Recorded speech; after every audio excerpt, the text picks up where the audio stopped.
The name was typed 3 times at the clinic, the way names always were when someone needed to be sure.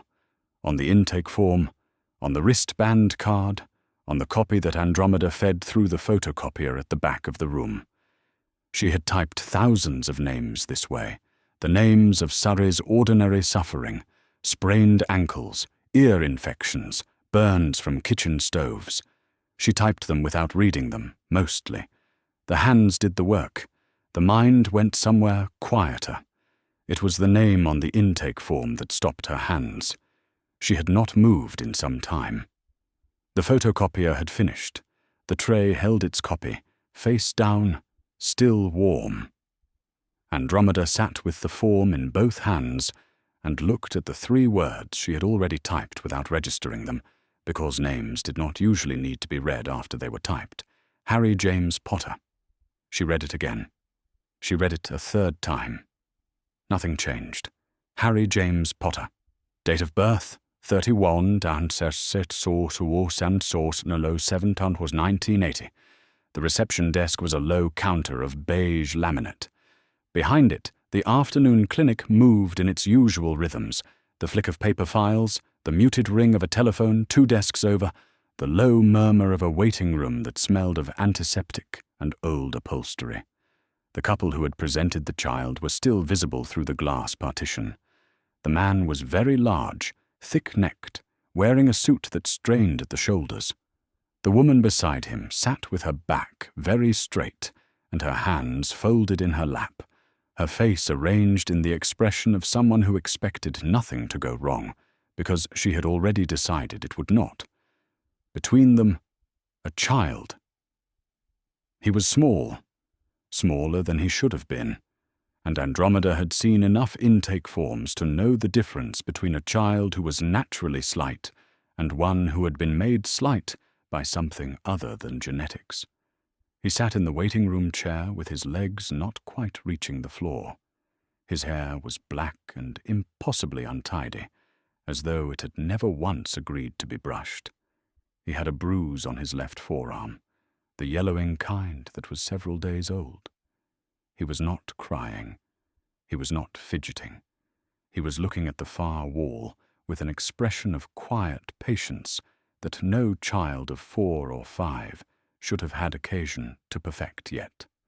She had written 4 to 5 in the estimated age field before she read the rest of the form.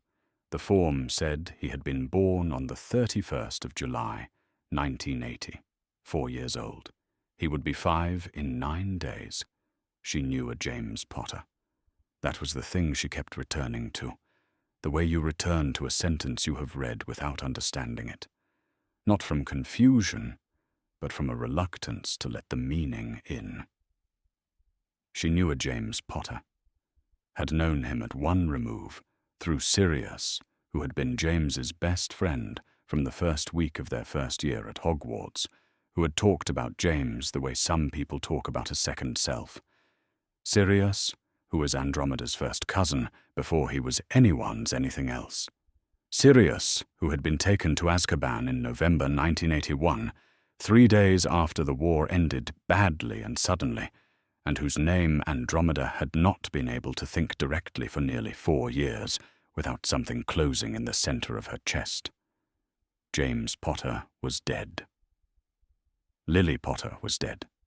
She had read it in the Daily Prophet and sat at the kitchen table while Ted stood at the counter, making tea he knew she would not drink.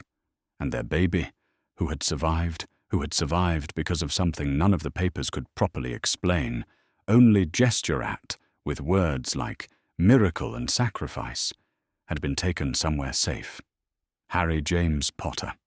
Date of birth, 31/7/1980. Andromeda stood, walked to the photocopier, and picked up the warm copy from the tray. She did not hurry. She walked back to the desk. The large man in the waiting room glanced over, and she gave him the small professional nod that answered all questions without answering any of them, and he looked away. She filed the copy. She reached for the next form in the tray. The child was called back to the treatment room 20 minutes later. A nurse appeared in the doorway and said his name across the waiting room, his full name, in the flat, bright register of clinical procedure, and the boy slid off his chair and followed without looking back. The man and the woman followed. The door swung shut. Andromeda finished her shift, handed over to the evening receptionist, told her the afternoon had been quiet, technically true, and collected her coat and bag. She stayed an extra quarter of an hour after that. The address was on the intake form. Number 4, Privet Drive, Little Whinging, Surrey. She wrote it on the back of a till receipt from her bag, the only paper immediately to hand, because her hands had known before the rest of her that they needed to write it down. She folded the receipt and put it in her coat pocket, walked to her car, and sat in it for several minutes with both hands on the steering wheel and the summer light going long and gold across the asphalt. Then she drove home. Ted was out when she arrived. The house was quiet in the way it had been all summer, a particular quiet, a noticing kind, because this was the first summer Nymphadora was at Hogwarts, and the house had not yet decided what to do with the gap she left behind. She had finished her first year in June and come home full of opinions and dormitory friends, and the friends had gone home on Tuesday, and now the house was simply still. Andromeda sat at the kitchen table. She put the receipt on the table in front of her and looked at the address. She thought about a boy with black hair who had not cried and had not fidgeted, who had looked at the far wall with patient eyes. She thought about what patient eyes meant in a child that age. She got up and found a piece of parchment in the desk drawer, the drawer where they kept things that belonged to neither world entirely, the parchment, the quills, the ink, all the quiet evidence of a life lived in translation between two places that had never quite agreed on what she was. She sat back down and picked up a quill. She wrote 2 letters.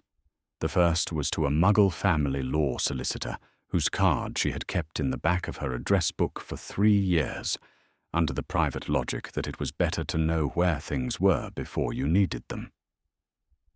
The second was a formal petition to the Ministry of Magic, Department of Magical Law Enforcement, drafted in the register of someone who had grown up in a household where legal documents were also weapons. She was precise. She cited the dates, the address, the name from the intake form, and the relationship between Harry Potter and Sirius Black, her first cousin, his named godfather. She noted that no formal transfer of guardianship had ever been made following Sirius's arrest. She asked that someone with proper authority examine the situation. Near the bottom of the intake form, in the section headed General Welfare Indicators, was a field marked Sleeping Arrangements. The large man had filled it in, block capitals, no hesitation, Utility Cupboard. She sealed the ministry letter and carried it to the back room, where their barn owl was sleeping off a late hunt. The owl opened one eye, held the silence for several pointed seconds, accepted the letter, and departed through the open window without ceremony. Andromeda posted the second letter at the box on the corner because she needed to move. She came back inside. She stood at the window and looked out at the dark garden. Somewhere across the city, Ted was on his way home. Nymphadora was asleep in her room. The house was quiet and ordinary.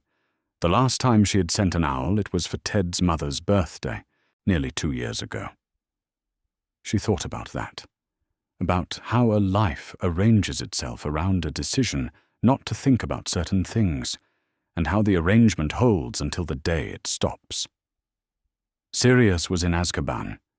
Sirius could not go to that address in Little Whinging and knock on the door and ask to see his godson. Sirius could not do anything at all. She could. She stood in the kitchen and listened to the quiet and waited for Ted to come home. Ted was already awake. She came downstairs in the grey of early morning to find him at the kitchen table with 2 cups of tea in front of him, one on each side. He had heard her in the night. Then, she had still been at the table when he came home, and apparently he had known better than to interrupt. He had gone upstairs. He had left a cup of cold tea on the counter that she had found after she posted the letter and come back inside.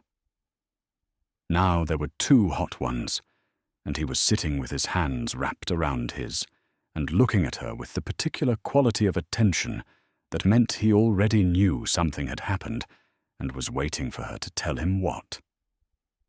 She sat down. She pulled the cup toward her.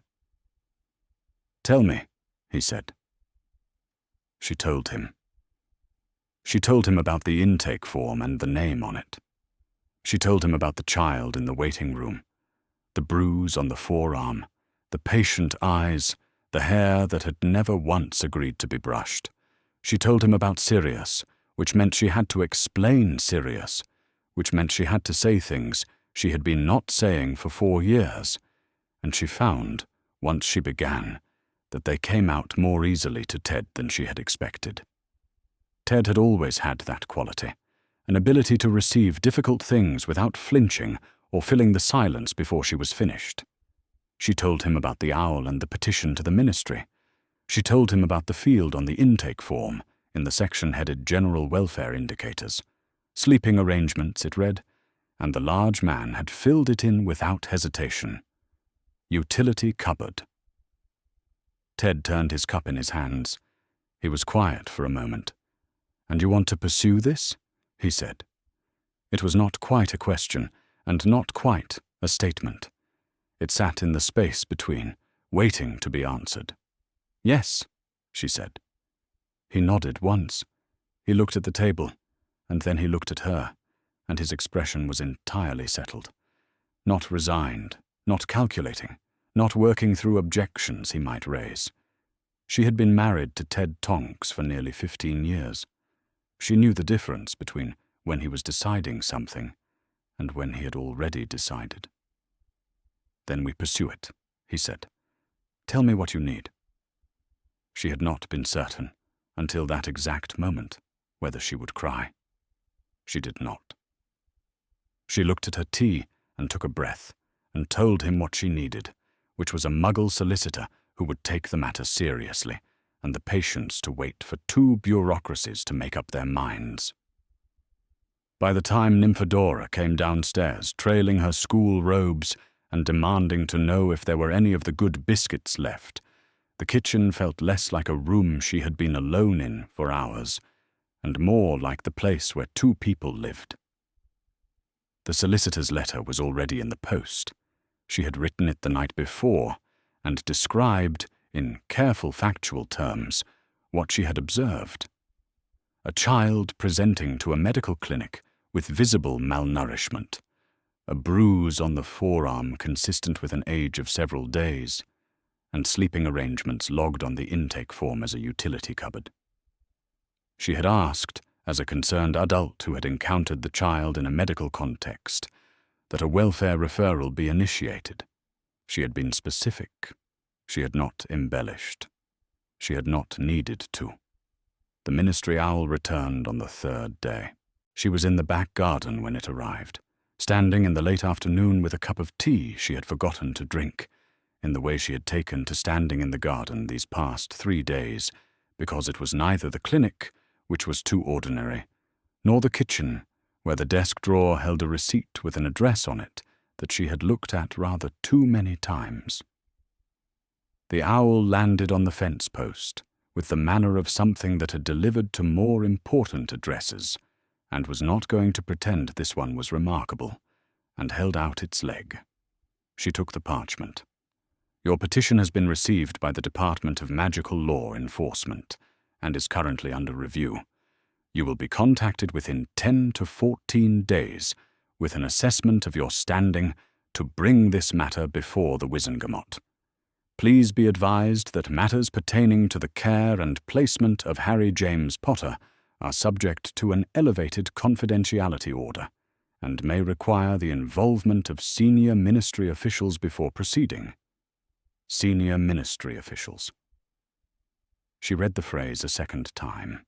She thought about what senior meant in this context, what it always meant in Wizarding Britain when a matter of some delicacy arrived at the desk of someone who did not want to be the one to decide it. Senior officials meant officials who deferred upward, and upward, in this particular matter, meant a man who was simultaneously the chief warlock of the Wizengamot and the headmaster of Hogwarts, and the person who had, as far as she could determine, made the original decision about where Harry Potter should go. She went inside and made a fresh pot of tea because the old one had gone cold. The days that followed arranged themselves into a suspended routine. She went to the clinic. She came home. She helped Nymphadora with an owl post letter she was writing to a friend from her dormitory. She read over her daughter's shoulder an enthusiastic paragraph about a charms exercise that had gone wrong in some spectacular fashion during the last week of term, and she felt the particular doubleness of the summer. Here, in this kitchen, with this child who was 12 and cheerful and wholly ordinary, and across Surrey somewhere, in a house she had never visited, a boy with black hair who had looked at the far wall and waited. The solicitor's response came on the 5th day. It began, "Dear Mrs. Tonks," and continued, in the careful register of Muggle legal correspondence, to confirm that the welfare referral had been accepted. A social services caseworker would be in contact within 5 working days to arrange a visit to the address provided. The letter noted that the medical observations she had described, weight indicators, visible bruising, sleeping arrangements inadequate for a child's age, met the threshold for a formal welfare investigation under the relevant legislation. She was asked to remain available for contact. She folded the letter and put it in the drawer where she kept the parchment and the receipt with the address, because it was evidence, and evidence had a place. The second ministry letter came 6 days after that. It was shorter than the first. In view of the complexity of the circumstances, it read, "Your petition has been referred to the Chief Warlock of the Wizengamot for preliminary review. You will be contacted directly by his office." She read it standing in the hallway, the envelope still in her other hand. She read it a second time. Then she set both letter and envelope on the hall table and walked through the kitchen and out the back door into the garden, because she needed a moment that was not inside a room. The garden was dark. It was past 9, and the long summer evening had finally decided to become night. She stood on the grass and looked up at nothing in particular, and thought about what the letter meant with a steadiness that surprised her slightly. Dumbledore would know before the end of the week. He might already know. He would receive a copy of her petition and read her name and know that someone had found the boy, and that someone was a black. A disgraced one, certainly, a burned-off-the-tapestry one. But a black, nonetheless, the first cousin of the boy's imprisoned godfather, a woman who had looked at the words "utility cupboard" on a Muggle intake form and decided that this was not, in fact, all right. She thought about the tapestry, the real one, in the house at Grimmauld Place where she had grown up, the long embroidered record of the Black family going back generations, every name connected to every other name by threads of gold and silver. She had not seen it in 15 years. She was quite certain she was no longer on it. She had known that was coming and had looked at Ted across the register at the Muggle registry office and decided that she could live with it. She had done that for considerably less than this. She stood in the dark for a little while longer. Then she went inside to find her husband and tell him that Albus Dumbledore was about to learn that she existed. The letter arrived during breakfast. Dumbledore had been reading it for some minutes before Fawkes, who had been watching from the perch beside the window, made the low musical sound that meant he had noticed the quality of the silence and was offering company. Dumbledore set the letter down beside his porridge which had gone cold, and looked at the phoenix for a moment. "I know," he said. Fawkes said nothing. Phoenixes communicated in warmth and proximity rather than words, but he turned his head and regarded Dumbledore with one ancient amber eye. The letter was from the Department of Magical Law Enforcement. A formal petition had been filed by one Andromeda Tonks, née Black, requesting that the Ministry recognize her standing to bring a guardianship claim before the Wizengamot. The petition cited her relationship to Sirius Black, first cousin, she had written, which was correct, and the absence of any formal transfer of guardianship following Sirius's arrest. It was thorough. It was well argued. It was the work of someone who had grown up in a household where legal documents were weapons. He had wondered, in the past 4 years, whether anyone would come looking. He had arranged things so that no one would know where to look. But he had known, in the part of himself that had lived long enough to understand that secrets were not permanent structures, that the arrangement required the world to hold still. And the world didn't always cooperate. He picked up a quill. He set it back down.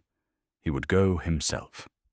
He arrived at the Tonks house on a Tuesday afternoon, without an owl ahead of him, because owls gave people time to prepare, and what he wanted was a conversation, not a confrontation. The house was a modest, semi-detached in a quiet street, the sort that did not look at itself too carefully, where neighbors minded their own affairs and the gardens ran together at the back. He walked from the end of the road because his appearance at a doorstep tended to produce a reaction he had learned to give people a moment to manage. He knocked. The door opened almost immediately. Andromeda Tonks stood in the doorway and looked at him with an expression that was neither surprised nor afraid, only measuring in the way of someone who had prepared for this and was assessing how close the preparation had been to reality. "Headmaster Dumbledore," she said. "Mrs. Tonks. I wonder if I might come in." She stood aside.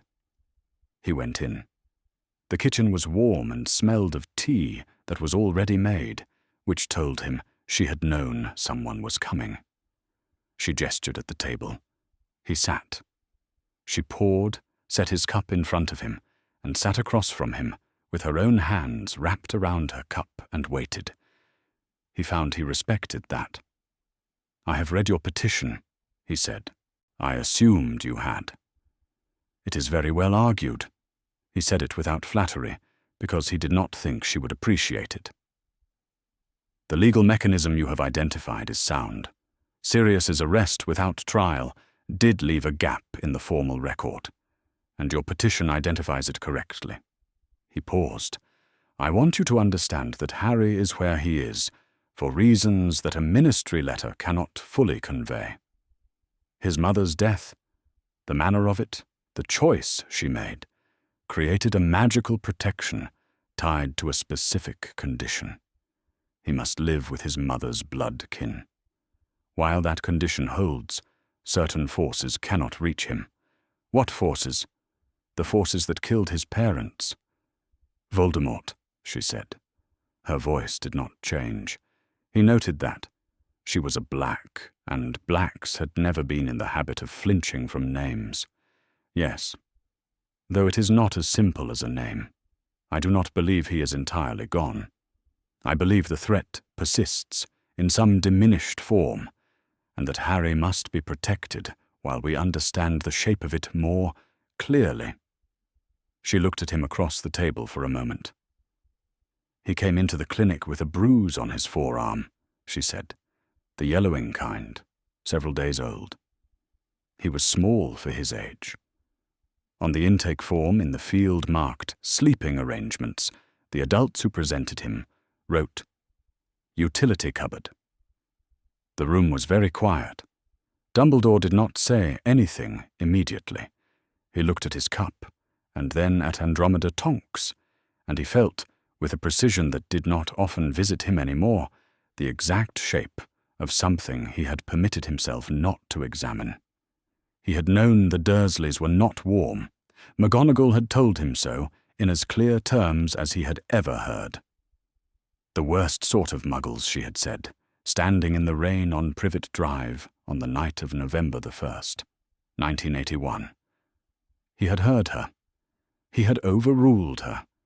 He had told himself that Harry's safety from magical threat was the primary consideration, that some coldness in a household was not the same as harm. He had not asked about the sleeping arrangements. "I did not know," he said, which was true, which was not, he recognized, sufficient. "No," she said. "I didn't think you did." She said it without triumph, as a statement of fact, in the same tone she might use to note that the weather had changed. She had made a calculation about him, and the calculation had proven accurate, and she was not moved by her own accuracy. He found this, obscurely, more unsettling than anger would have been. "I will not withdraw the petition," she said. "I want to be clear. I understand the argument you are making about the protection. I am not dismissing it. But I am asking you to explain to me why the protection requires a cupboard under the stairs." "It does not," he said.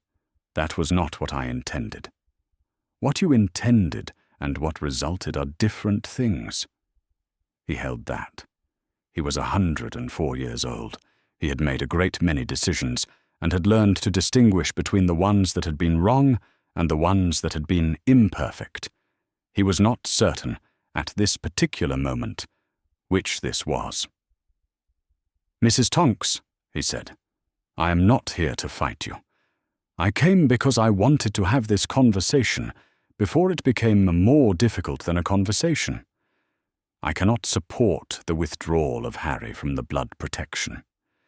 That is not a position I will move from. But I am listening." She looked at him for a long moment. Then she nodded, once. Not agreement. Not concession. Acknowledgement that she had heard him. He thought that for now, it would have to be enough. He left an hour later. He thanked her for the tea, which he meant, and walked back down the quiet street. He stood at the end of it for a moment before he disappeared in the late afternoon light, thinking about a field on an intake form, and about McGonagall in the rain, and about the things a very long life permitted you to justify to yourself, and whether justification and rightness were the same thing. He was not entirely certain they were. Andromeda sat in the kitchen after he had gone and thought about his face when she said the words, "utility cupboard." She had been watching for it, the moment when he received the information and had to decide what to do with it. It had been very small, a slight change in the set of his mouth, a quality of stillness that was different from his ordinary stillness. Not guilt, precisely. The look, rather, of a man who had kept the curtains drawn for 4 years and had just been shown, with some care, what was on the other side of the window. He had not known about the cupboard. She believed that. He was not a man who lied about the things he had chosen not to see, only about the things he had chosen not to say. There was a difference, and she thought she understood it, and she thought she could use it. She got up and washed the cups. She thought, "He came here. He did not send a letter. He came himself on a Tuesday afternoon and sat at her kitchen table and looked at her steadily across it and did not pretend the conversation was not happening." That was something. That was possibly the thing she needed to know before she decided how hard to push and where. She put the cups away. She thought about Sirius, as she was doing more often now. Not the Sirius she had spent 4 years not thinking about, but the actual Sirius, the one who had existed before November 1981, infuriating and loyal and absolutely, constitutionally incapable of leaving something wrong alone. She thought about what he would have said if he could have seen Dumbledore sitting at her kitchen table with his hands around her good tea. She thought he probably would have laughed. She dried her hands. She went to find Ted.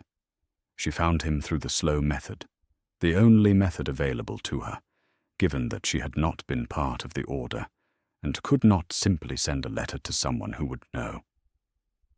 She wrote to a woman who had been 2 years ahead of her at Hogwarts, and had known, through the interconnected network of Gryffindors who seemed to keep track of one another across decades.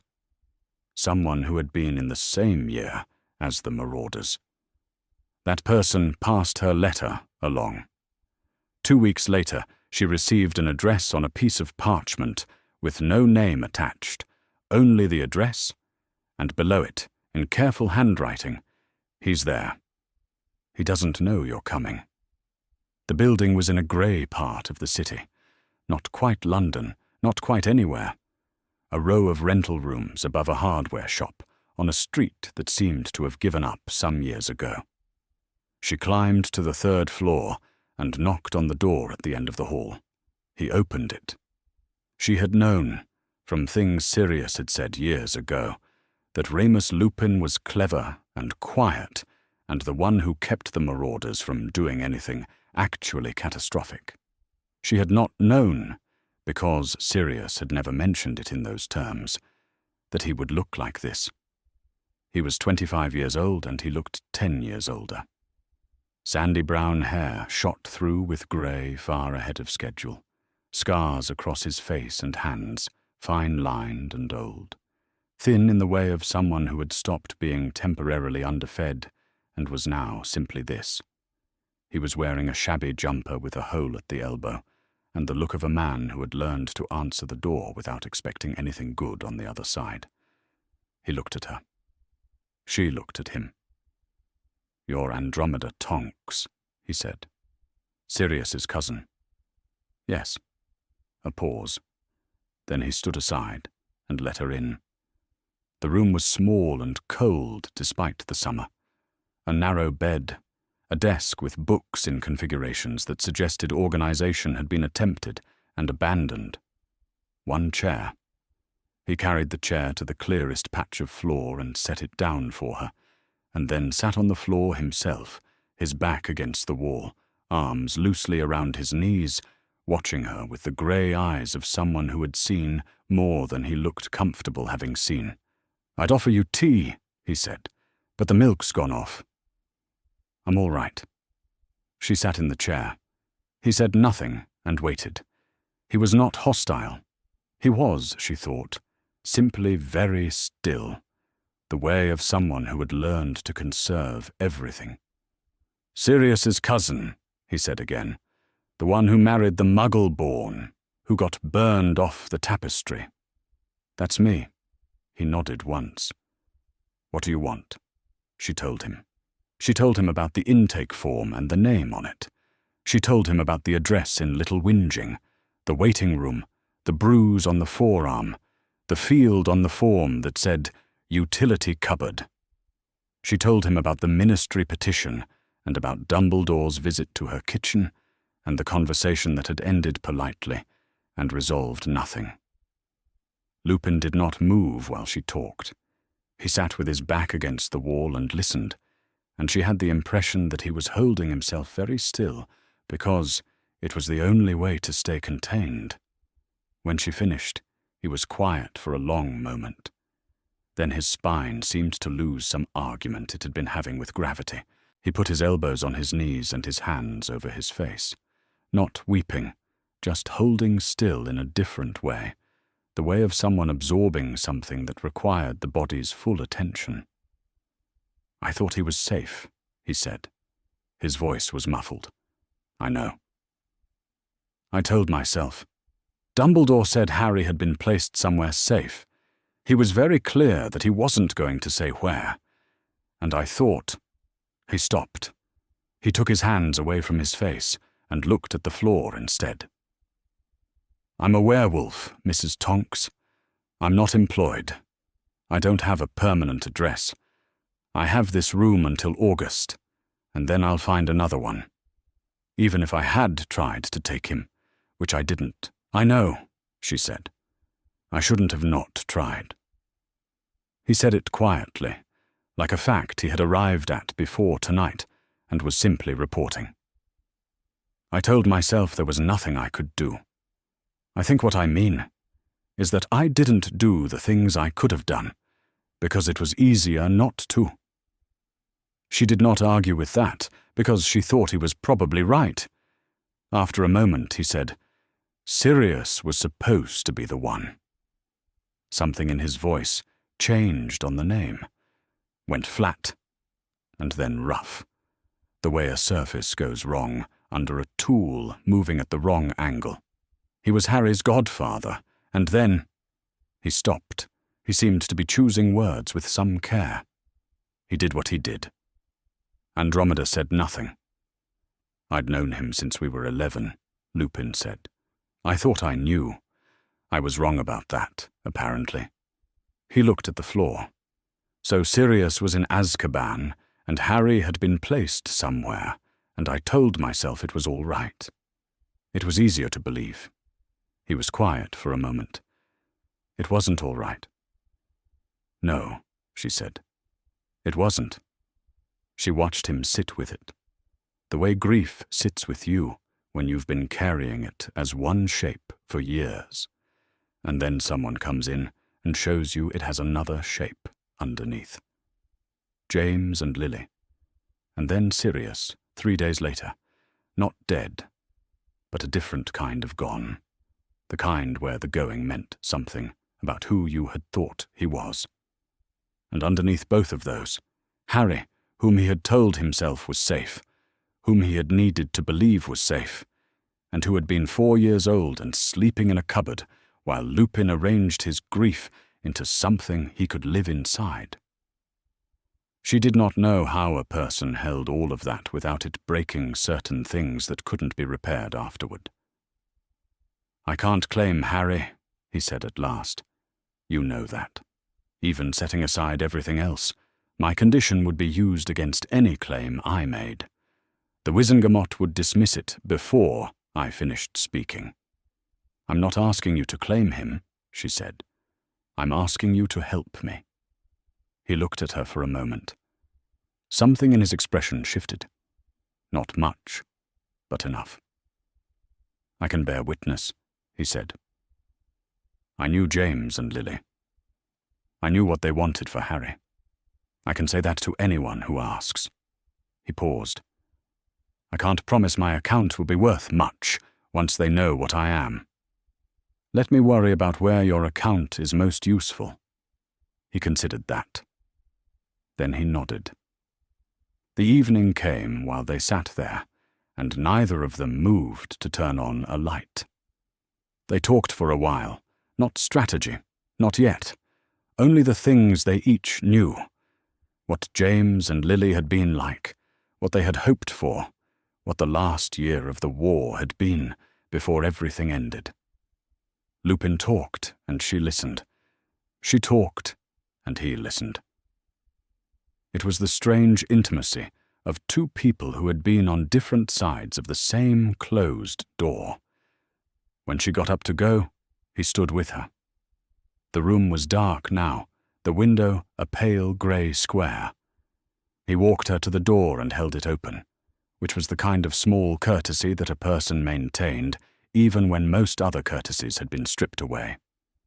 He was, she thought, a remarkable person, or had been, or would be, if anyone gave him the conditions for it. Between them, she thought on the walk back to the nearest apparition point, they did not have a great deal.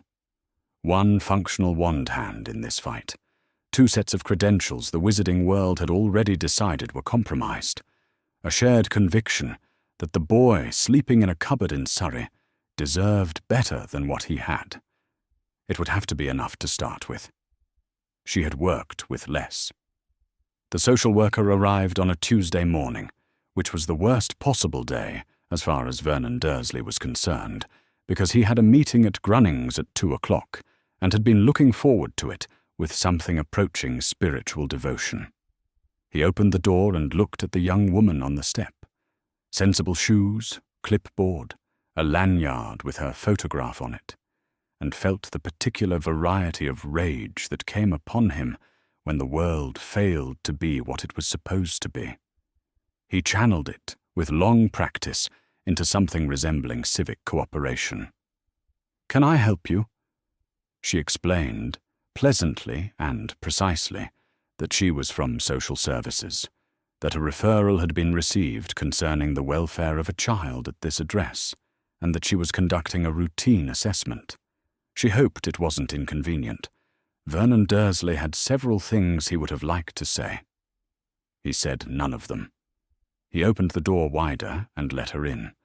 Petunia appeared from the kitchen with a tea towel, and the expression Vernon recognized, but suspected the social worker did not, the look she wore when she was thinking faster than she appeared to be. She offered tea. The social worker accepted. They sat in the living room, and Petunia said something about the boy being quiet and well-mannered, and Vernon said something about what a nice summer it had been, and the social worker wrote things on her clipboard and asked quiet, specific questions, and the whole thing had the quality of a performance staged by people who did not know the audience had already read the program. When the social worker asked to see where Harry slept, Petunia went still for one fraction of a second before she agreed that, of course, she would take her upstairs. The woman smelled like lavender. Harry thought this before he thought anything else, because lavender was a smell you could hold on to. The room Aunt Petunia had brought him to, not the cupboard, a room upstairs with Dudley's old things piled in the corner, smelled like nothing. But the woman crouched down to his level, and she smelled like lavender, and she had a kind face, and she asked his name. "Harry," he said. "Harry Potter?" "Yes." She asked how old he was, and he told her 4, and she asked if he was going to be 5 soon, and he nodded because he was, and she said that was very exciting. He was not sure if it was exciting or not. Birthdays at Privet Drive tended to be primarily Dudley's. She asked him to show her where he slept. He looked at Aunt Petunia, who was standing in the doorway with her face very white and her hands tight on the tea towel she was still holding. He looked back at the social worker and decided she was asking a real question, not a trick one. "I sleep in the cupboard," he said. "Under the stairs. But they moved my sleeping things up here. Because of the letters." He did not know what the letters meant exactly. He had heard Aunt Petunia say to Uncle Vernon that there had been letters, and that they needed to do something about the sleeping arrangements before someone came to look. And then one morning, his blanket and his pillow and the camp mattress had been moved upstairs to this room with Dudley's old things. He understood that the move had something to do with the letters, and something to do with someone coming to look, but he did not understand the connection, because he was 4, and the connection was not the kind grown-ups usually explained. He looked at the social worker to see if he had said something wrong. Her face was kind and careful, the way a face was when it was trying not to show what it was thinking. Aunt Petunia's face, behind her, was the color of the kitchen tiles. The social worker wrote something on her clipboard and thanked him, and Harry went back downstairs to the kitchen and ate a biscuit from the tin because no one had said he couldn't, and from the kitchen he could hear the tone of the conversation in the other room without hearing the words, which was how almost all conversations sounded when you were 4, and the conversations were not for you. That evening, Petunia Dursley sat at the kitchen table after Vernon was in front of the television, and Harry had been sent upstairs, and she wrote a letter. She had thought, in the 4 years since the boy arrived on the doorstep, that she would not need to. Dumbledore had left a letter with Harry. She had read it 3 times before putting it in the kitchen drawer and telling herself she would not think about it. And it had explained, in his careful way, what was needed and why. She was to raise him as family, and the protection would hold, and that was to be the arrangement. She had not raised him as family. She knew that, She had known it every morning when she portioned out breakfast with Dudley's plate heaped and Harry's not. Every winter when Dudley had new things and Harry had cast-offs. Every time Vernon's voice rose in the kitchen and she had not intervened because the boy was not hers to protect, only hers to house. She had raised her son, and she had housed the boy who came with the burden, and she had told herself, for 4 years, that the two things were not quite the same thing. She addressed the letter to Albus Dumbledore, headmaster, Hogwarts School of Witchcraft and Wizardry, and sent it by Muggle post to an address she partly invented, because she did not know what else to do. She was not sure it would arrive. She thought it probably would. Things from the other world had a way of arriving, whether you intended them to or not. She wrote, "There is a woman filing a petition with the Ministry of Magic, and Social Services has been to the house. Is this supposed to be happening? Will you make it stop?" She folded the letter, sealed it, put it in her coat pocket. She stood at the kitchen window for a long time, looking at the garden in the dark. She sent it in the morning. The welfare visit report reached Andromeda's solicitor 4 days later, and it was more useful than she had expected. A child presenting underweight for his age, bruising consistent with rough handling. Primary sleeping accommodation, prior to the assessment, identified as a storage cupboard beneath the main staircase.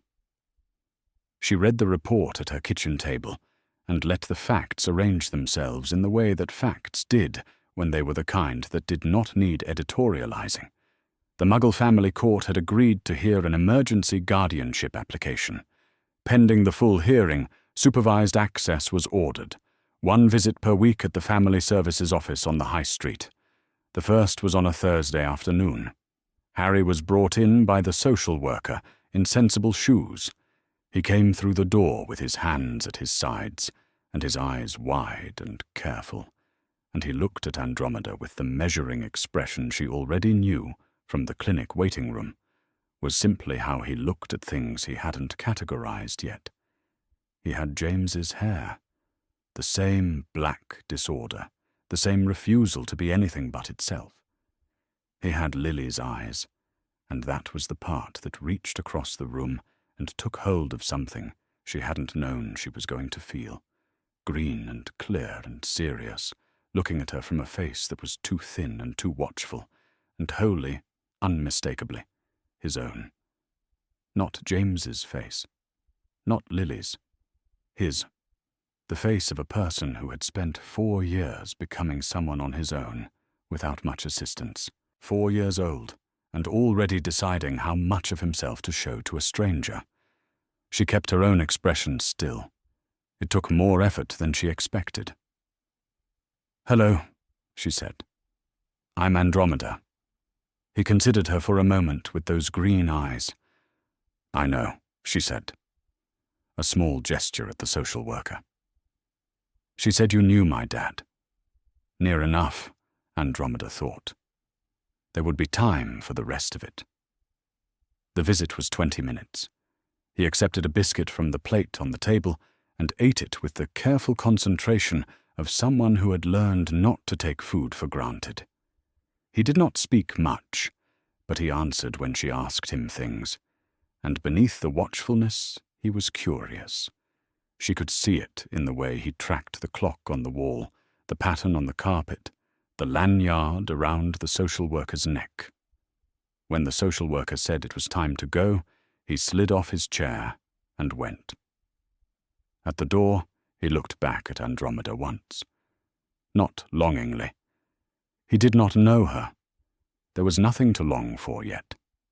Just a second glance, the way children look back at something that hasn't frightened them, something that is still there after the first look and still the same, the small particular attention of a person deciding, without quite knowing they are deciding, whether a thing might be safe. The door closed behind him. Andromeda sat in the empty room for a moment. Then she gathered her things and walked out into the high street and stood in the afternoon light and thought about green eyes and a second glance, and how long this was going to take, and told herself firmly that she had better get on with it. Hogwarts in August was not the castle Andromeda remembered. She had been away from it for 15 years, and had expected, arriving in the grounds on a bright morning in the first week of August, to feel something large and imprecise. What she felt instead was smaller, the specific vertigo of returning to a place that had remained entirely itself while you had become someone quite different. The corridors were empty of students, which made the castle simultaneously larger and quieter, and the portraits watched her with the attention of things that had been watching people walk these halls for centuries, and found her neither more nor less interesting than any of the others. She followed Dumbledore's instructions to the headmaster's office and found the door open. McGonagall was already there. She was standing at the window with her arms loosely at her sides, and her square spectacles sitting precisely on her nose, and her expression arranged in what Andromeda remembered as its default configuration: stern, exact, giving nothing away at all. She looked at Andromeda, the way she had always looked at students who arrived in her classroom, as though she were reading the record of everything you had ever done across your entire existence and forming a preliminary assessment. Mrs. Tonks. Professor McGonagall. A very small adjustment in McGonagall's expression that might, in a different face, have registered as surprise. She inclined her head once, the acknowledgement precise as everything else about her, and they stood in the office together in the morning light and waited for Dumbledore. He came in a few minutes later with a quality of unhurried ease that Andromeda had already, from their first meeting, correctly identified as control rather than calm. He thanked her for coming, gestured at the chairs, and they sat, the three of them, in the circular office with its quietly watchful portraits and the late summer light at the windows. "I asked Professor McGonagall to join us today," Dumbledore said, "because I think it is time for a fuller conversation than we have managed to have so far. I owe you that much." He set his hands on the desk. "I want to explain to you, precisely, what the blood protection is and what it requires." Andromeda folded her hands in her lap and waited. Lily Potter's death was an act of magic, older than almost anything in our recorded understanding. She was given the chance to stand aside, offered her life in exchange for her son's, and refused. That refusal, the deliberate choice to die in her child's place when escape was possible, created a protection that nothing in Voldemort's arsenal could penetrate. He said the name without ceremony, in the way of someone who had long since stopped finding the word worth avoiding. That protection is not an abstract ward. It is tied to her blood, to the living blood kin who shares it. Petunia Dursley was Lily's sister. For as long as Harry calls that house home, truly calls it home, in the sense the magic recognizes, the protection holds. If he leaves, it breaks. "I understand the mechanism," Andromeda said. "I have been a witch since birth. I am not here to dispute whether the magic exists." She held his gaze. "What I am asking is whether the threat it guards against exists in 1985. Voldemort is gone. The Death Eaters who survived either fled or claimed Imperius under questioning.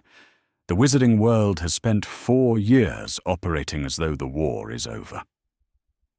My petition is being processed by a ministry that considers the threat eliminated. So explain to me why a 4-year-old boy should remain in a house where the welfare report describes his sleeping arrangement as a storage cupboard in order to maintain a protection against a force no living authority currently believes to exist." The room was very quiet. In the frames around them, 1 or 2 painted headmasters appeared to be listening. Dumbledore looked at her with his blue eyes, which were the oldest thing in the room by a significant margin, and said, "I do not believe Voldemort is gone. McGonagall turned from the window.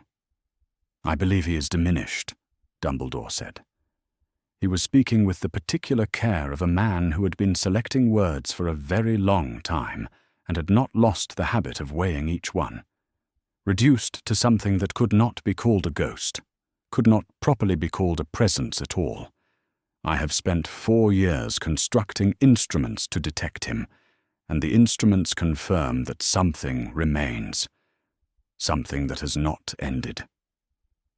I believe he will return, and I believe that when he does, Harry Potter is the specific reason he cannot go unopposed. A pause, deliberate and measured. I have not said this outside a very small circle. The silence that followed was complete.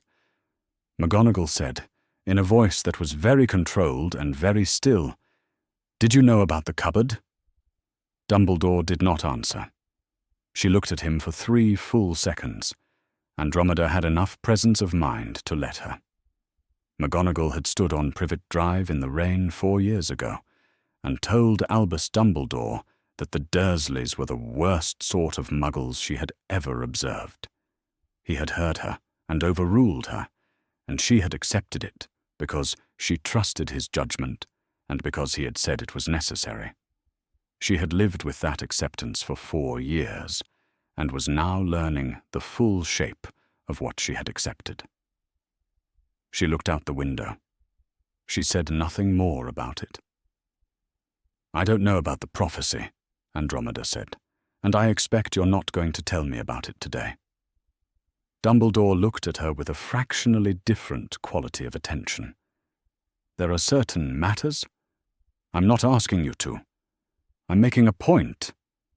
She kept her voice even and direct. "Whatever you are planning for Harry, whatever you believe he is supposed to do when the time comes, a child who grows up starved and confined and made to feel that he is less than nothing cannot become that person. You cannot build anything lasting out of a child who has never known that the people around him might stay. Whatever Harry Potter is supposed to be, he has to be a person first. Someone who knows what it feels like to be safe." She stopped. She held his gaze. "That is not a wizarding argument. It is not about the Wizengamot or the Ministry or the mechanics of ancient protective magic. It is simply true." Dumbledore was quiet for some time. She did not fill the silence for him. She had learned, in this particular argument, that his silences were worth waiting through. At last he said, "I will not interfere with the Muggle court proceedings. I will not use my position, as Chief Warlock, as Supreme Mugwump, or in any other capacity, to obstruct the welfare report or block your guardianship application. I am not conceding the wizarding case, but I am telling you that I will not actively work against what you are doing in the Muggle jurisdiction." He looked at his hands, and then at her. "That is what I am able to offer you today." It was not everything. She had not expected everything. "Thank you," she said. She shook his hand. She crossed to the window and shook McGonagall's, which seemed to catch McGonagall very slightly off guard. The small human surprise of an unexpected gesture from someone you had been assessing for the past hour. Then Andromeda walked out of the office and down through the empty castle and out into the grounds. She stopped on the slope below the main entrance. The lawn spread ahead of her, and the lake was a flat silver in the distance, and the sky was very large and very clear above the hills. She stood with her hands in her coat pockets and looked at it and thought carefully. He was not wrong. She had to be honest with herself about that. He was not wrong about the blood protection or about what he believed was coming. The magic existed. The threat, in his assessment, existed. The arrangement he had made had a logic she could not simply dismiss because it had also produced a child sleeping in a cupboard.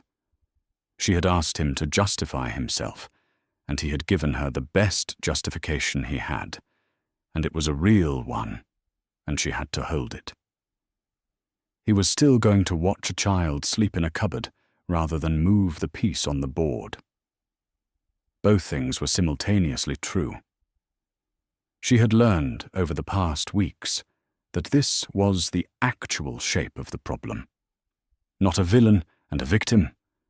Not a wrong answer opposed to a right one.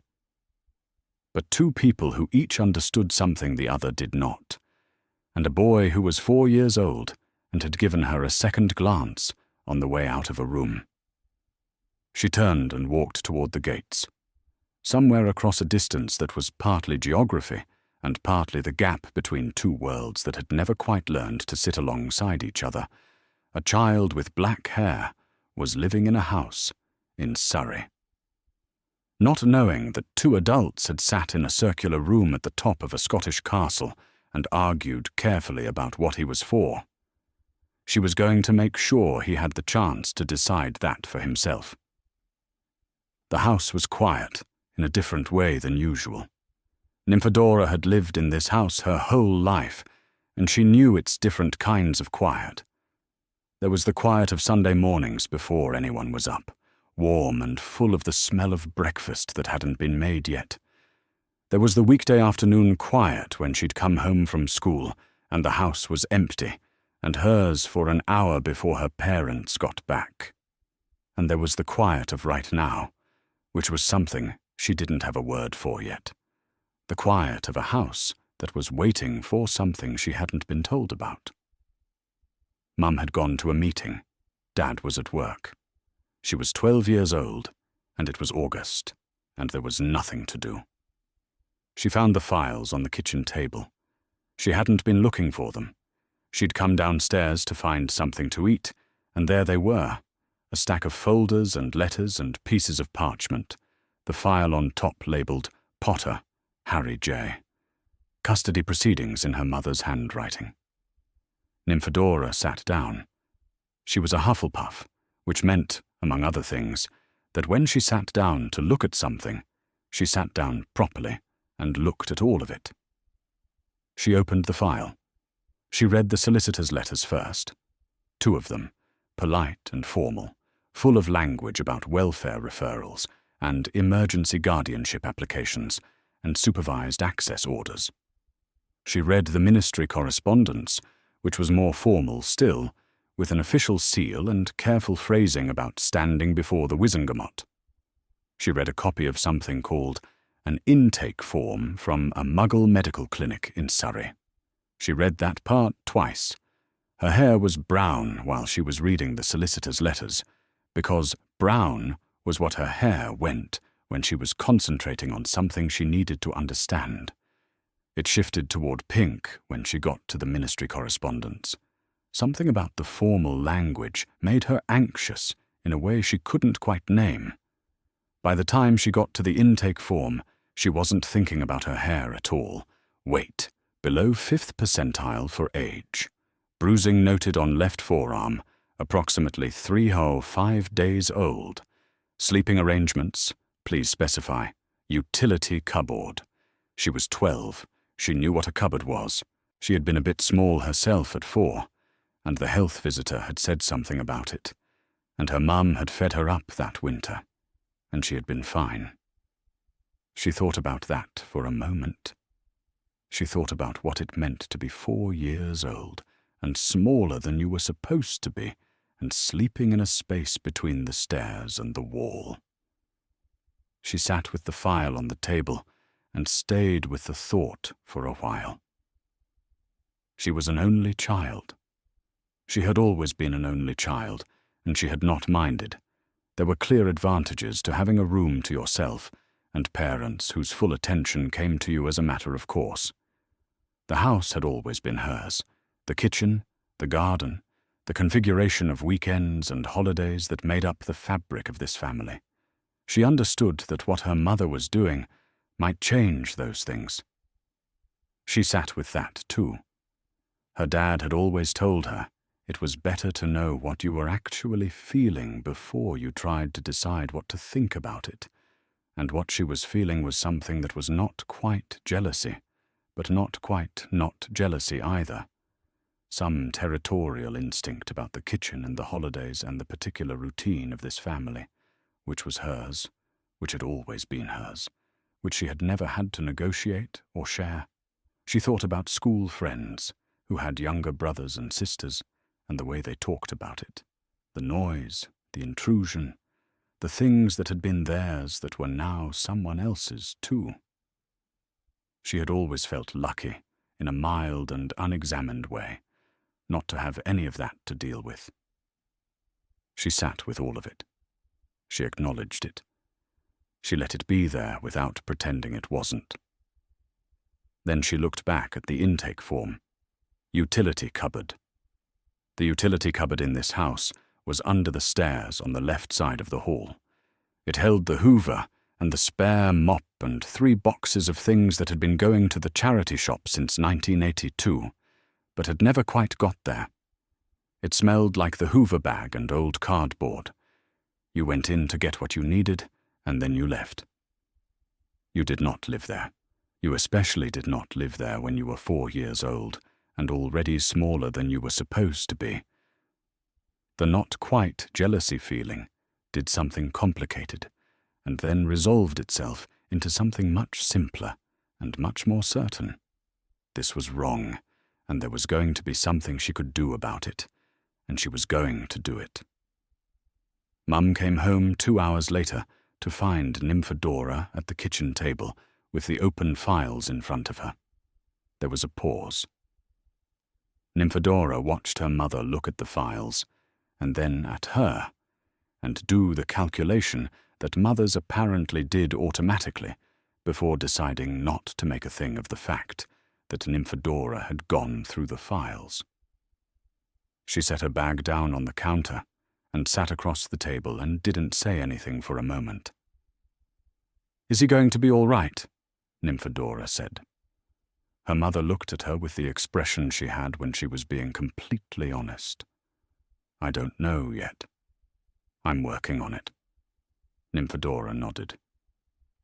"What can I do?" A pause. Her mother looked at her in a particular way, the way she looked at people when she was reassessing something. Then she said, "The spare room." The spare room was small and full of boxes that had accumulated over years the way boxes always did. Old clothes, books kept for no clear reason, a broken exercise bike that had been there so long, Nymphadora couldn't remember a time when it hadn't been. She went in that evening after dinner with the specific intention of clearing it out entirely. She could have used magic. The Tonks household was a wizarding household with 2 adult magical residents, and the ministry had no way of knowing whose casting was whose. She knew this perfectly well. She chose to do it by hand anyway. Dragged boxes across the floor, stacked them in the hall, wrestled with the exercise bike for 20 minutes, and won, and sweated through the whole thing, and muttered to herself in a way that would not have reflected well on her school record. Her mother appeared in the doorway at one point and said, "I can help," and Nymphadora said, "No," and her mother went away without argument, which was one of the things Nymphadora valued most about her. When it was done, she stood in the middle of the empty room and breathed. Her hair had gone pink without her noticing, bright, vivid, bubblegum pink, the color it went when she was full of something that didn't have another way out. The room smelled of dust and effort. It was small, it needed paint, and a bed and curtains probably, and all the things that turned a space into a room someone could actually live in. But it was empty, and it was ready, and it was his if they could get him here. She stood in the middle of it. "He's smaller than me," she thought. "He's smaller than me," and they put him in a cupboard. She looked at the empty walls and the bare floor, and thought about all the things that were going to go in here, eventually, when this worked, when her mother made it work the way she made things work when she decided to. A bed. His things, whatever he had. A window he could look out of whenever he wanted. Not much longer, she thought. Not if Mum has anything to do with it. She turned the light off and went downstairs to help with dinner. Lupin had been thinking about who to ask for several days before he wrote the letter. He was, by his own reckoning, the only adult alive who had known all four of them, James, Lily, Sirius, and Peter, from the beginning. He could speak to what the Potters would have wanted. He could say, from years of friendship, what kind of people they had been, and what they had hoped for their son. He had turned the question of his own testimony over for a long time before arriving at the same answer each time. He was a werewolf in 1985 Britain, largely unemployed, without a permanent address, and his condition would be used against any claim he made before the Wizengamot, before he finished the sentence. His testimony would not help. It might actively harm. McGonagall was different. He had thought about this carefully. McGonagall was the deputy headmistress of Hogwarts and the head of Gryffindor House and a member of the Order of the Phoenix and an impeccable witness with institutional standing and a documented presence at Privet Drive on the night in question. She was also, and he understood this fully, Dumbledore's colleague and his subordinate, and the person who had trusted his judgment for longer than most people had been alive. What he was about to ask her to do was not small. He wrote the letter anyway, 3 drafts before he got to one that said what it needed to say, without editorializing, without disguising the weight of the request. He sent it Thursday morning. Friday he received a single line in her handwriting. Monday afternoon, 1 o'clock. Name a cafe in London. He was already at the corner table when Andromeda arrived, sitting with 2 cups of tea and the look of a man who had been there some time and had not stopped thinking in the interim. The cafe was the kind that had been in London since before either of them was born. Red formica tables, a menu on a chalkboard, the smell of something frying in the back, and the particular quality of light that came through windows that hadn't been washed in several months. McGonagall arrived at 1 o'clock precisely. She was wearing Muggle clothes, which Andromeda could tell, even from the moment she came through the door, had required preparation. The clothes were not wrong. They were a grey tweed suit, sensibly cut, the sort of thing that suggested someone had read a careful description of Muggle professional dress and then located the most structural version of it available. It fit her well and looked absolutely nothing like what anyone else in the cafe was wearing. She walked through it with the deliberate ease of someone paying more attention than she would need to on her own ground. She sat down across from them. She looked at Lupin. She looked at Andromeda. "Mr. Lupin," she said. "Mrs. Tonks." "Professor McGonagall," Lupin said. "Thank you for coming." She settled her square spectacles with one finger and said, "Tell me what's happened." Lupin told her. He did it the way he had written the letter, without emphasis, without editorializing, just the sequence of events in order, the intake form and the name on it, Andromeda's filing, the 2 legal tracks, the supervised visits, Dumbledore's visit to the Tonks house and his subsequent concession on the Muggle proceedings, the Wizengamot hearing that was still to come. He laid it out, stopped, and waited. The cafe moved around them. Someone at the counter ordered something. A cup clinked. "He agreed not to interfere with the Muggle proceedings," McGonagall said. "He did," Andromeda said. "But he hasn't withdrawn his opposition to the wizarding case. No. He's stepping back from active interference on the Muggle side. The wizarding case he intends to contest." McGonagall looked at the table for a moment. Then she looked at Andromeda directly. "What do you need from me?" "An affidavit for the Wizengamot hearing. A witness who can speak to what Harry's situation was when he was placed with the Dursleys, and to what the Potters themselves would have wanted." McGonagall was quiet. Andromeda didn't rush her. "I was on Privet Drive on the 1st of November 1981, McGonagall said at last. Her voice was precise and level. in my animagus form. I had been there since morning, the entire day, watching the house, watching the family who lived next door, trying to understand what kind of people the Dursleys were, because I had been told Albus intended to leave Harry with them, and I had serious reservations. She paused. When Albus arrived that evening, I told him they were the worst sort of muggles I had ever had the misfortune to observe. I told him the boy would be better placed anywhere else. A slight adjustment to her spectacles, though they didn't need it. He told me the placement was necessary for Harry's protection. He was not wrong, as it turned out, about that. The protection is real, but the placement is also what I said it was, and I was overruled, and I accepted that because I believed his judgment was sound and because he gave me sufficient reason. She stopped again. I am now in possession of further information. The cupboard, Andromeda said. I was in his office when you told him, McGonagall said. I watched him fail to answer my question about whether he had known. The set of her jaw was particular. Not anger, exactly, but something that had been anger and had become something harder and more permanent. 4 years of trust is not nothing. I do not give it lightly, and I do not withdraw it lightly. But trust is not the same as setting aside what I saw with my own eyes, and what I said with my own words, and I will not do that for anyone. Andromeda had gone into this expecting the institutional wizarding world to close around Dumbledore the way water closed around a stone, smoothly, completely, without leaving any evidence that there had been a disruption. McGonagall was the first evidence that it was not going to be that simple.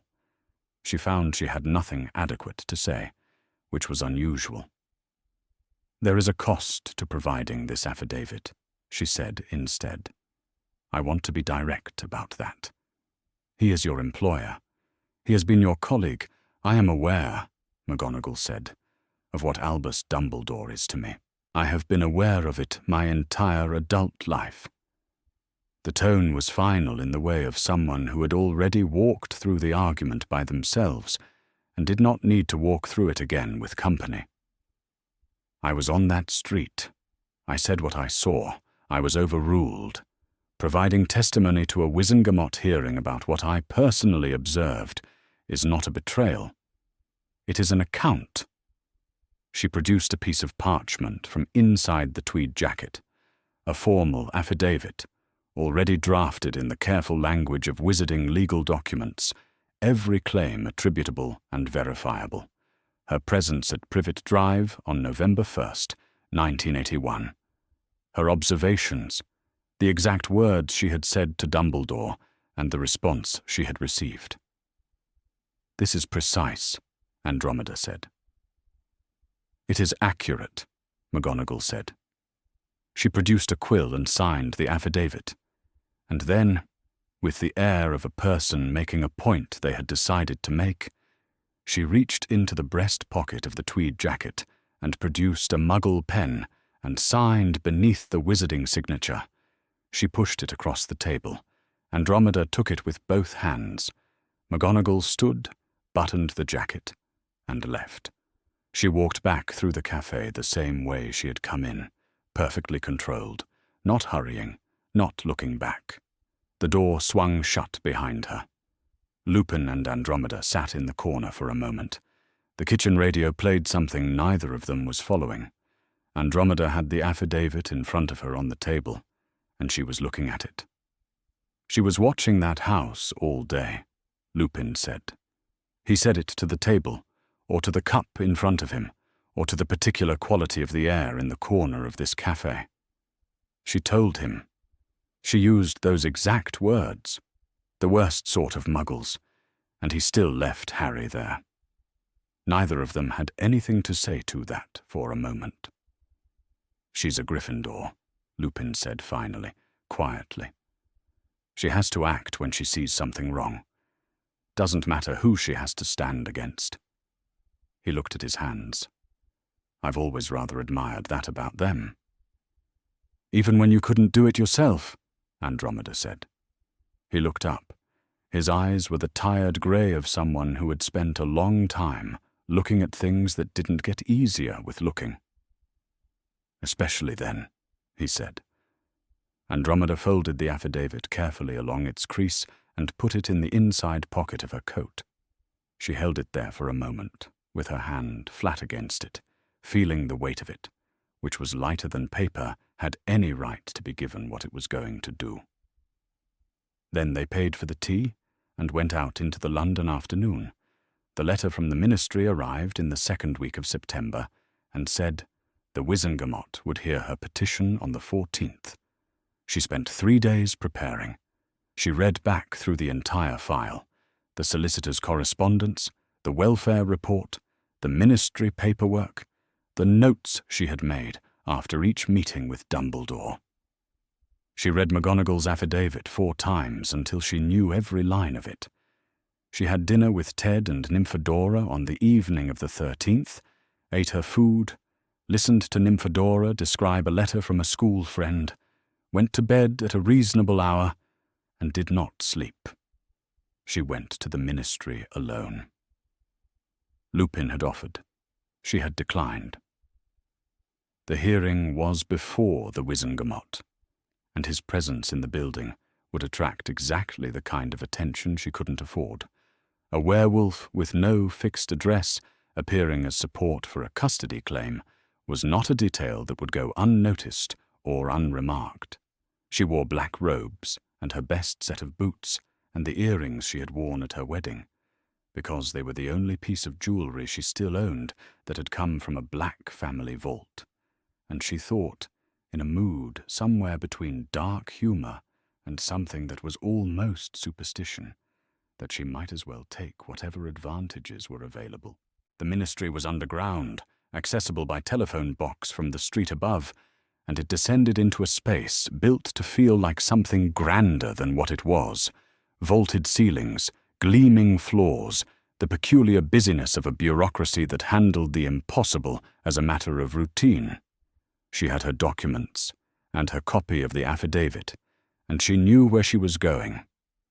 The Wizengamot chamber was circular, with tiered wooden benches rising on all sides, and walls of dark stone that managed to feel both official and oppressive. It held perhaps 50 people in plum robes with a silver W at the collar, and they looked at her as she took her place with the variety of attention she had expected. A few hostile, a few frankly curious, and the majority wearing the careful blankness of people who had not yet decided what to think.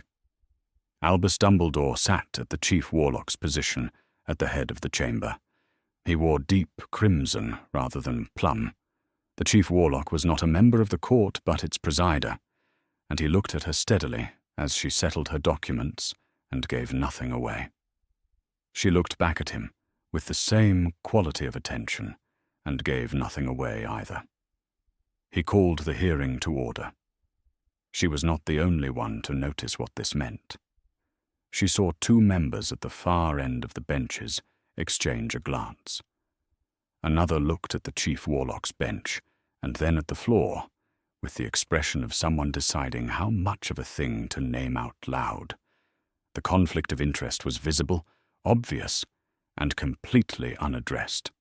The Wizengamot apparently had no automatic mechanism for the recusal of a Chief Warlock, presiding over a case in which he was the principal architect of the disputed arrangement. She filed that observation and proceeded. She presented her argument in order. She was first cousin to Sirius Black. The genealogy stated briefly, the relationship confirmed. Sirius Black was Harry Potter's named godfather, and the godfather designation carried legal weight in wizarding practice as a designated guardian arrangement. If the parents died, the godfather would take the child. This was the intent. This was documented. Sirius Black had been arrested in November 1981 without any trial. No formal charge was ever put to the Wizengamot. No formal transfer of guardianship was ever made. Harry Potter had been placed with a Muggle household through no legal mechanism that the wizarding courts would recognize as a valid guardianship transfer. The placement had been made by one individual on his own authority, without the involvement of any court, and that individual was currently presiding over this hearing. She did not say that last part aloud.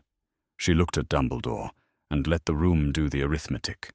She described the welfare report. She submitted it as evidence rather than reading it in full, but she described its conclusions. A child presenting underweight for his age, bruising noted on his forearm consistent with rough handling, primary sleeping accommodation identified prior to this assessment as a storage cupboard beneath the main staircase. She watched several members of the Wizengamot adjust their expressions. She watched others go still. Then she submitted the affidavit of Minerva McGonagall, Deputy Headmistress of Hogwarts School of Witchcraft and Wizardry. The clerk read it aloud. His voice was flat and administrative, which made the words more precise rather than less. McGonagall had been present at number 4, Privet Drive, on the 1st of November 1981, from morning until evening, observing the Dursley household. She had formed a specific assessment of the family, which she had conveyed directly to Albus Dumbledore before Harry was left on the doorstep. She had been overruled. The affidavit was dated and signed, once with a quill, once with a Muggle pen, and formally witnessed. When the clerk finished, the chamber was very quiet. Dumbledore spoke, with the measured authority of a man who had been operating in rooms like this one for longer than most of its current occupants had been alive. He presented the blood protection without preamble. The mechanics of Lily Potter's sacrifice, the requirement that Harry remain with his blood kin, the importance of maintaining the magical shield. He was careful and thorough, and, Andromeda noted, very carefully incomplete. He did not say what he knew about Voldemort's continued existence. He said only that he had reason to believe caution was warranted, and that the threat to Harry Potter was not entirely eliminated. Several members pressed him. What reason? On what evidence? He answered in the general terms of a man who had decided, for reasons he was not going to explain here, not to tell the Wizengamot that he believed the most dangerous dark wizard in living memory was not actually dead. He remained authoritative. Under specific questions, he became increasingly elliptical. She watched the moderate members on the benches, noticing this and deciding what to do with it. Hagrid testified. He was enormous in the chamber, his head near the ceiling, his voice rolling off the stone walls with a warmth that was entirely genuine. He said he had carried baby Harry to number 4, Privet Drive, on Dumbledore's instructions, on the night of the 1st of November, 1981. He said he had believed it was for the best. He said so with the straightforward certainty of someone who had never had reason to doubt the person who asked. He was not lying. Andromeda could see that clearly. He had believed it, entirely and without reservation, and he still believed it.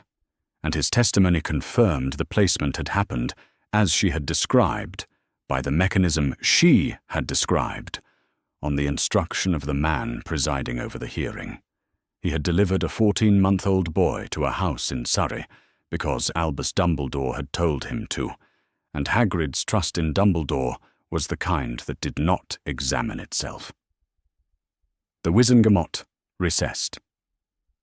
When they returned, the Chief Warlock announced that given the complexity of the circumstances, a conflict of interest in the presiding position, a welfare report from a Muggle jurisdiction, a disputed guardianship mechanism, and a magical argument resting on evidence the court had not been shown, an independent ministry investigator would be appointed to assess Harry Potter's situation. The hearing would reconvene upon the investigator's report, not a ruling, a delay, dressed in procedural language. She had expected this, and had no energy to spend on frustration about it.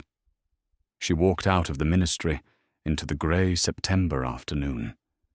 She stood on the street for a moment, the sounds of London going on around her, ordinary and indifferent. She had not won. She had not lost. She had put the argument on record in the one venue where it had to be said, and the Wizengamot had responded by appointing a stranger to assess the situation, which was either a good sign or a neutral one, and was not a bad one. The case was alive. What she kept returning to was the moment the clerk read McGonagall's affidavit aloud. She had been watching Dumbledore's face. His argument had not changed, and his authority had not changed, and he had been as composed as she had ever seen him. But there had been something in his voice when he spoke next, a quality she had heard before, in her kitchen when she first mentioned the cupboard. The weight of a thing that was heavier than expected. Not regret. She was not sure regret was the right word for it. Something older than regret. The sound of a man who understood, with full clarity, what he had permitted, and was holding that understanding alongside everything else. She buttoned her coat against the September wind and went to find a telephone box. He proposed a park. That was the thing Andromeda kept coming back to as she walked there. Not the meeting itself, but who had proposed it. He had sent the letter. He had named the location. A park in North London. Public.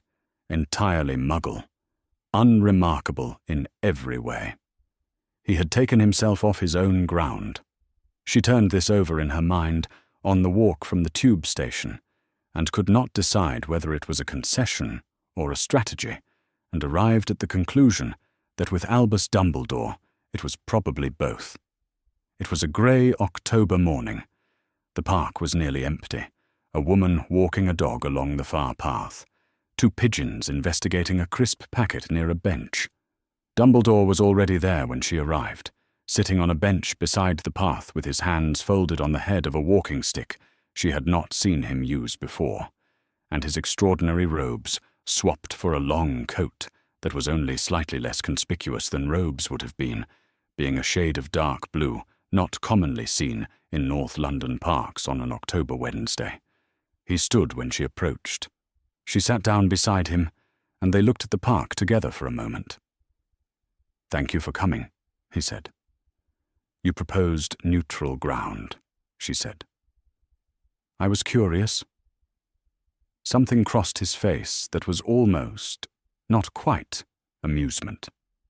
Then he settled his hands back on the walking stick and said, "I want to offer you something." She waited. "I will not oppose recognition of your guardianship," he said. "I will withdraw my position before the Wizengamot. I will instruct my office not to interfere with the investigator's assessment.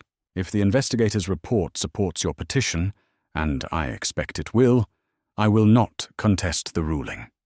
He paused. "In return, I am asking for one thing. Go on. Harry must continue to have a connection to Petunia Dursley's household. Not the same arrangement as before. I'm not asking for that. But some regular presence, a few weeks each year, enough to allow the protective charm to maintain itself. He does not need to be treated as he was treated. He only needs to be there." He said it with the quietness of a man who had thought about the precise words for this for a long time. "I am asking you to accept an arrangement that allows the blood protection to hold. I am not asking you to allow any harm to come to him. I am asking you to believe that the threat the charm guards against is real, and to act accordingly." Andromeda listened to all of this without interrupting. When he was finished, she said, "No." He looked at her. "I will not send Harry back to that house for any duration," she said. "I will not send him back for a week or a month or 3 days. Not because I don't believe the threat is real. I believe you when you say it's real. I've believed you about that from the beginning." She looked at the path in front of them. "But I am not going to make that decision for him. He is 5 years old. He is 5 now. He will not always be 5. She turned and looked at Dumbledore directly. What you're proposing is an arrangement Harry doesn't know about and hasn't agreed to, made between 2 adults over his head to be imposed on him for years without his knowledge or consent, because one of those adults believes something is coming that the other one doesn't fully know about. She paused. That is what you have already been doing. I am not interested in a modified version of it. Dumbledore was quiet. When Harry is old enough, she said, I will tell him. All of it. The blood protection, and what it requires, and what you believe is coming, and what his parents died for, and what you think it means for him. And when he understands it, I will give him the choice. If he decides, as a person who knows what he's being asked and why, that he's willing to spend a few weeks a year somewhere he spent the first 4 years of his life in a cupboard under the stairs for the sake of a magical protection, then I will support that choice. But I will not make it for him. The park was quiet. The woman with the dog had disappeared around the far bend. One of the pigeons had given up on the crisp packet and was watching them from a few feet away, with the mild attention of a creature that had seen worse. She watched Dumbledore look at the path. She had said, when he knows what he's being asked. She had said, I will not make it for him. He was thinking about something. She could see it in the quality of his stillness, not the controlled ease he wore in public, but something more interior, more private. He was sitting in a park in North London in October and looking at the path, and he was thinking about something she didn't have access to. He was thinking, though she couldn't have known it, about a girl who had been hidden for her own protection, about a life contained inside walls that were meant to keep her safe and had instead kept her from becoming anything at all, about a summer evening in a garden long ago, and 3 wands, and the kind of loss that did not resolve itself into grief, but simply remained, permanent and weightless, as the space where a tooth had been. He had believed then that he was protecting her by making the decisions that she was too fragile to make for herself. He had been entirely certain. He had been wrong in a way that he had spent the decades since still learning the full shape of. He did not say her name, even in his thoughts, because there were things he had learned over a very long life that he could not look at directly. He only sat with the parallel she had drawn, without knowing she was drawing it, and let it sit with him. At last he said, if Harry chooses otherwise, if he is old enough to understand, and he chooses not to, I want your assurance that you will tell me, not so that I can override the decision, so that I can find another way. You'll find another way regardless, she said. You're 104 years old, and you've been planning for this since 1981. I'm not naive about that. I'm simply telling you that you'll be doing it without me as an instrument. He looked at her then. The blue eyes were old and genuinely seen through in this light, the light of a grey autumn morning in a Muggle park. Nothing to elaborate the gaze, no office and no authority, and no portrait-lined walls. Just a very old man and a considerably younger woman sitting on a bench, both of them fully aware of what they were doing and unwilling to pretend otherwise. Very well, he said. He stood with the slight care of a person who was 104 years old and declining to make a production of it. He settled the walking stick. I will not fight the Muggle court ruling, he said. I will write to Petunia Dursley this week and release her from the arrangement. A pause. The wizarding case will be decided by the investigator's report and the Wizengamot. I will not actively oppose it. She stood as well. That's all I'm asking, she said. I know, he said. I am aware that you are asking for considerably less than you might. He held her gaze for a moment, and whatever he was thinking about her, he kept it behind his eyes. Then he inclined his head in the way he had of making a nod feel like a formal thing, and walked away along the path. She sat back down. She sat on the bench for a while after he was gone. The pigeon came closer and looked at her feet, and found nothing useful, and left. The grey morning settled around her. 2 days later, Petunia Dursley's solicitor wrote to Andromeda's to confirm that the Dursleys would not contest the emergency guardianship. She read the letter at the kitchen table, with Ted across from her and Nymphadora at school, on a Thursday afternoon in October, with the light coming sideways through the window, the way it did at this time of year. She read it twice. She put it in the file with the rest of the papers. She had won something. She could feel the shape of it. The Muggle court would award the guardianship. The Wizengamot would follow the investigator's report. Harry would come to the spare room Nymphadora had cleared out in August, and it would be a room with a window and a proper bed and a door that opened from the inside. She was also aware that what she had won was not a complete thing, that there was a very old man somewhere who was already thinking about how to find another way, who was not going to stop planning simply because she had declined to participate in this version of the plan. She had not changed his mind about what was coming. She had only removed herself as a tool for it. Somewhere ahead, in whatever future Dumbledore had been building toward since 1981, there was probably a circular office in Scotland and a conversation Harry had not yet had. That was still ahead. What she had done was smaller and more certain. She had refused to make the decision for Harry the way Dumbledore had been making it since the night he left him on the doorstep. She had agreed instead to tell him, when he was old enough to hold it. She would deal with that when it came. She put the kettle on and waited for Ted to come home. The Muggle family court issued its ruling on a Thursday morning in November.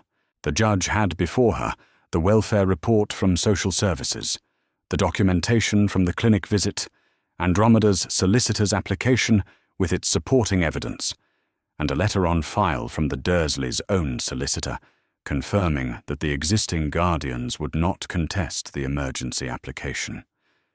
She read all of it. She considered the question of Harry Potter's best interests in the way that Muggle family courts consider such things, carefully, documentably, with reference to the welfare of the child above any other concern. She awarded emergency guardianship to Andromeda Tonks, pending the full custody hearing scheduled for the spring.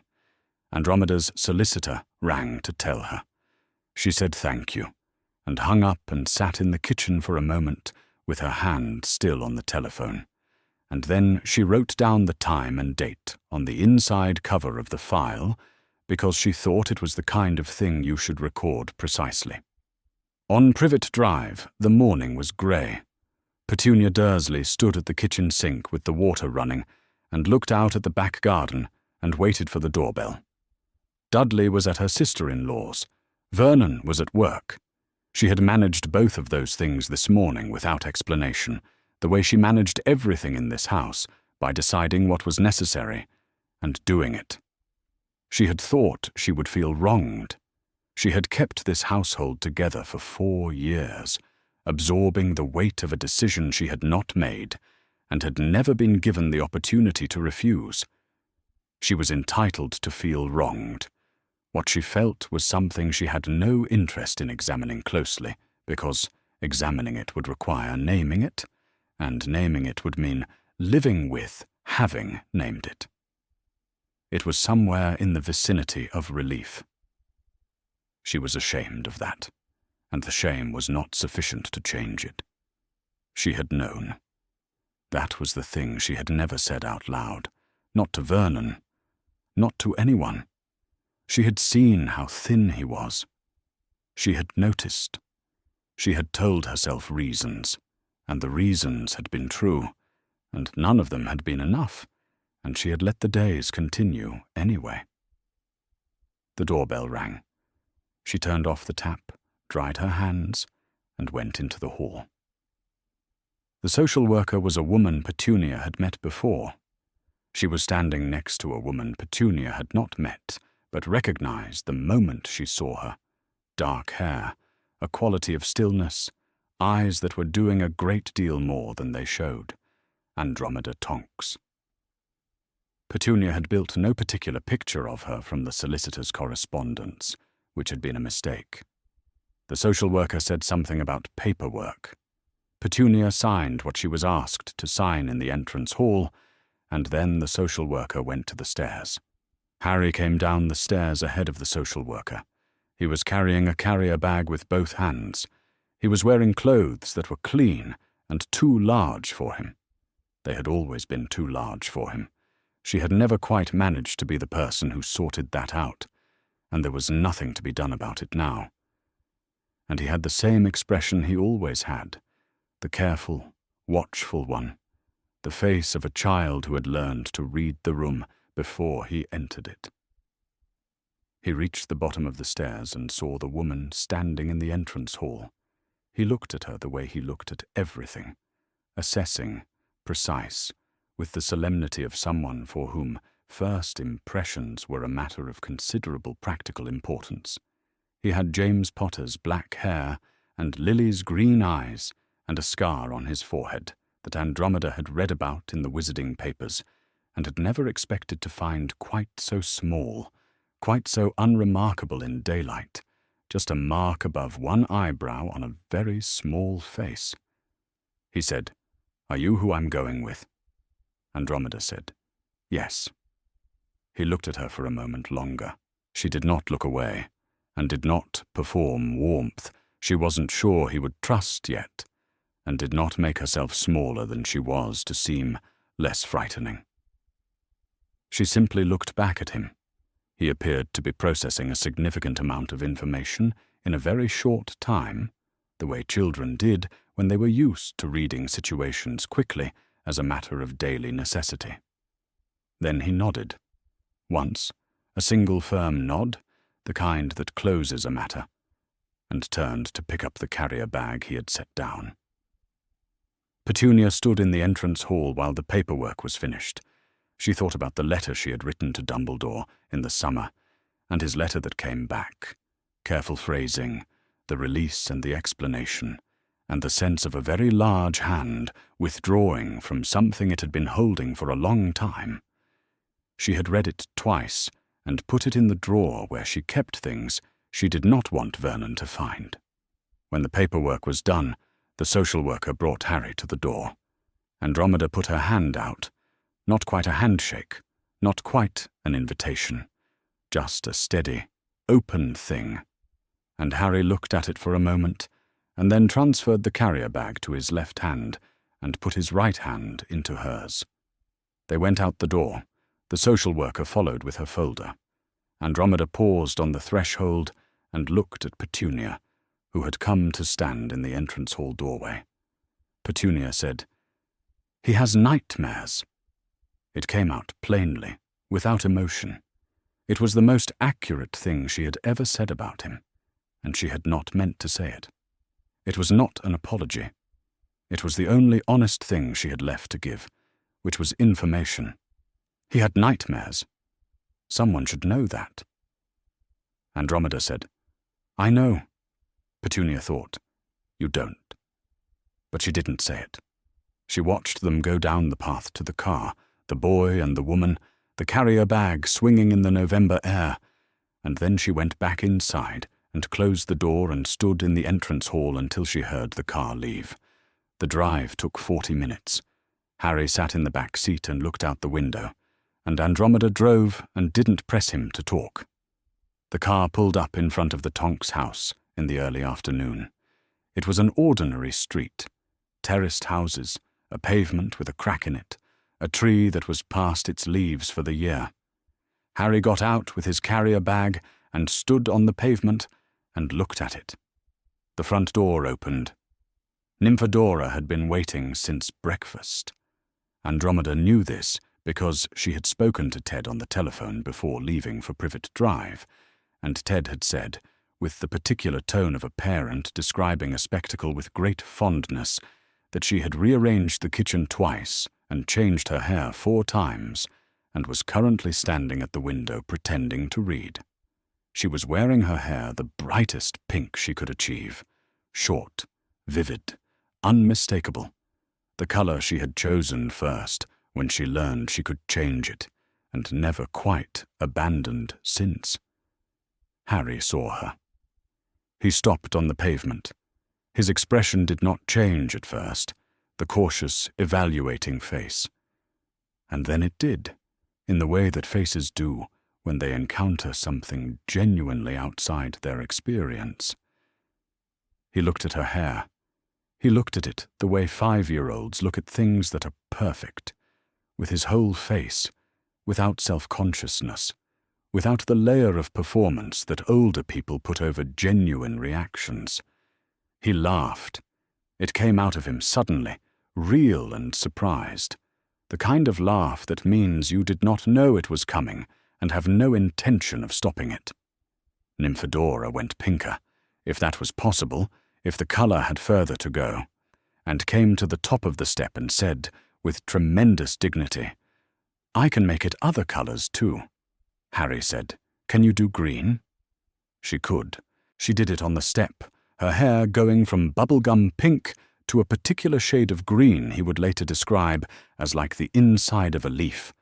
And Harry laughed again, a second laugh that was slightly less surprised than the first, and slightly more certain of itself. Andromeda was still on the path when the door closed behind them. She stood there for a moment.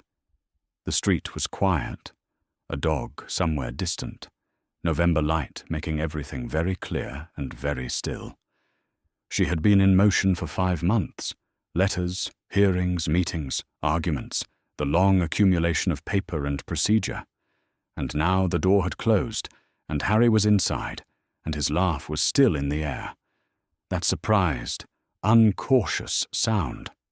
The kind of laugh that couldn't coexist with the face he had worn at the bottom of the Dursleys' stairs. The wizarding case continued. The ministry investigator was still writing her report. The Wizengamot had not yet formally ruled. She went inside. From upstairs, she could hear Nymphadora saying something emphatic, and Harry saying something back, and then both of them talking at once about a color she couldn't quite identify from the hall. She stood in the entrance hall and listened to the sound of this. New in the house, going to take some getting used to, exactly the right kind of noise to be coming from upstairs. The first thing she noticed was how he ate. Not the amount, though she noted that too, the careful servings she increased over 2 weeks until she arrived at a portion that was more than he'd been getting and less than she wanted to give him all at once. What she noticed was the quality of his attention to the plate. He ate the way someone ate who had learned that food was not guaranteed to continue. He checked the serving bowl once, briefly, and then looked away. And there was something in that quick sideways look, not greedy, nothing so simple as greed, that she found she had to look away from herself. By the 3rd week it had eased. He began to eat more slowly. He began to talk sometimes between bites, which Nymphadora took as an invitation to describe, at full volume, the events of her school term, which had the effect of making meals considerably livelier. She showed him his room on the first evening. He stood in the doorway and looked at it. The bed, the window, the curtains Nymphadora had chosen in dark blue, because she had asked him on the phone what his favorite color was, and he had said he didn't know, and she had decided on his behalf with the confidence of someone who has never met a problem that couldn't be solved by a decision. She said, "It's yours." He nodded the way he nodded, which was the way of someone receiving information rather than reacting to it. She said, "There's a lock on the inside of the door. You can use it whenever you want." He looked at the lock. Then he looked at her. He said, "Whenever I want." She said, "Whenever you want." She left him to it, and when she passed the door 20 minutes later, it was closed, and she did not knock. He discovered that Nymphodora's Metamorph Magus ability was considerably more sophisticated than he had appreciated from their first meeting in the doorway when she had demonstrated green. Over the following weeks, he put it through systematic trials. She obliged with the patience of someone who had found an audience that was genuinely curious rather than merely polite. He asked for turquoise, which she managed with some effort, the color of a particular postcard she'd shown him. He asked for orange, which she found easier. He said, one evening at the kitchen table with the focused intensity of someone who had been thinking about this for some time, "Can you do the color of the sky just before it rains?" She sat for a moment, and then her hair went to a particular grey lavender that was not quite either color and was exactly both, and he looked at it for a long time and didn't say anything. Ted taught him cards. This was not a dramatic development. It happened the way most things happened with Ted, which was that something appeared to be happening and then turned out to have been happening for a while already, calmly and without ceremony. One Sunday afternoon, Ted was at the kitchen table with a pack of cards, and Harry was in the kitchen, and Ted said, "Do you know any card games?" Harry said he didn't. Ted said, "Right then," and began to deal. And by the time Andromeda came in from the garden, they were 2 rounds into something that appeared to be a simplified rummy, and Harry was watching the cards with the same absolute attention he gave to everything. Ted didn't make a production of Harry. He included him in meals, in conversations, in the particular domestic rhythm of the house, without adjusting the rhythm or making it visible that adjustment was happening. He spoke to him the way he spoke to Nymphadora, directly and without excessive gentleness, as though Harry were simply a person who lived there, and his presence was the most ordinary thing in the world. Harry, who Andromeda suspected had spent most of his life being managed or ignored rather than included, did not know what to do with this for about a week. Then he appeared to decide it was real, and after that, he was easier in the kitchen, easier at the table, easier in the house. She watched him learn that meals arrived at predictable times. She watched him learn that the lock worked in both directions. She watched him, very gradually, stop checking the serving bowl. In December, a letter arrived from the Ministry of Magic. The Wizengamot had formally recognized her guardianship of Harry James Potter. The Ministry investigator's report had documented inadequate care at the previous household. The decision had not been unanimous. Dumbledore had abstained. She read the letter twice, folded it along its crease, and put it in the file with the rest of the case documents. She stood at the kitchen counter for a moment and held the feeling of it, which was not triumph and was not relief. It was something quieter, more matter-of-fact. The feeling of a thing having become true that had already been true for some weeks and was now true officially. Harry was at the kitchen table eating toast. He had not been told that the case had been ongoing. He was 5 years old. The full history of this was not his to carry yet. She sat down that evening and wrote a letter to Dumbledore. She did not send it. She addressed it to Headmaster Dumbledore, Hogwarts, in her clearest handwriting, and then she wrote, "I am going to tell him his history when he is ready to hold it. I am going to tell him about his parents, and about the war, and, in time, about you. I am not going to keep him small, so that you can make him larger when it suits your purposes. I will not make him into a weapon. If the war comes back, and I believe you that it will come back, he will face it as someone who knows who he is." She read it over, It said what she meant. She folded it and put it in the drawer of the kitchen bureau, in the back, behind the Muggle paperwork, where it did not need to be found. He beat Nymphadora at Snap twice in a row in the second week of December, which she contested on the grounds that he had clearly been paying closer attention than he looked. He denied this with great dignity. She demanded a rematch. He agreed to the rematch and won that as well, by which point her dignity had been somewhat compromised by the volume of her objections, and Harry was sitting across from her with an expression that was, she thought, watching from the doorway, the precise expression of a person who has discovered that they are good at something, and is choosing, for now, not to press the advantage. He knew that his parents had died when he was very small. He knew their names, James and Lily Potter.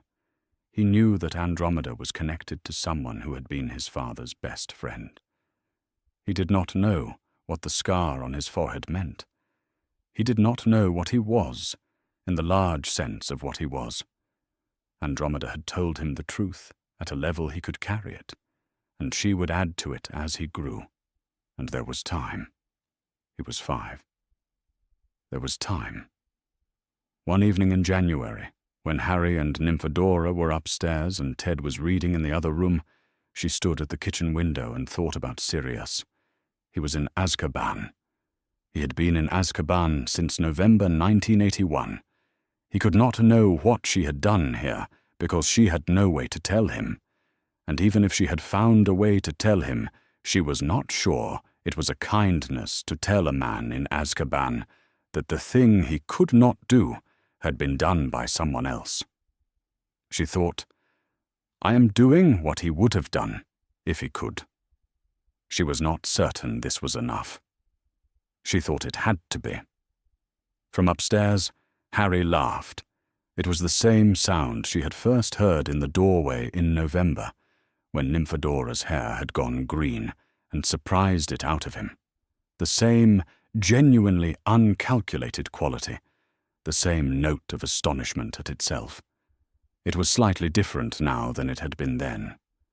It had grown fractionally more familiar with use, slightly less astonished at its own existence, as though it were beginning to understand that it was allowed to happen regularly rather than on specific, unusual occasions.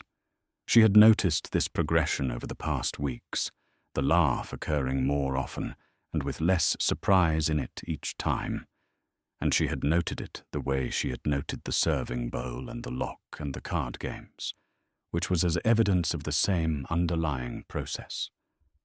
She closed her eyes. From upstairs came Nymphadora's voice, and Harry's, and then Harry laughed again, twice, the second time less restrained than the first, and she thought, from the particular flavor of it, that Nymphadora was doing something peculiar with her face. This was one of Nymphadora's more reliable sources of material. That is the sound, Andromeda thought, standing at the kitchen window with her eyes closed, and the January dark outside the glass, of a child who is beginning to believe that the people around him will stay. Not certain of it yet. Not certain in the way of children who had always been certain. But beginning, incrementally and cautiously, the way that something begins when it has had good reason to be careful, feeling its way toward a conclusion that it cannot quite yet commit to, but can almost. Now, see from here. She opened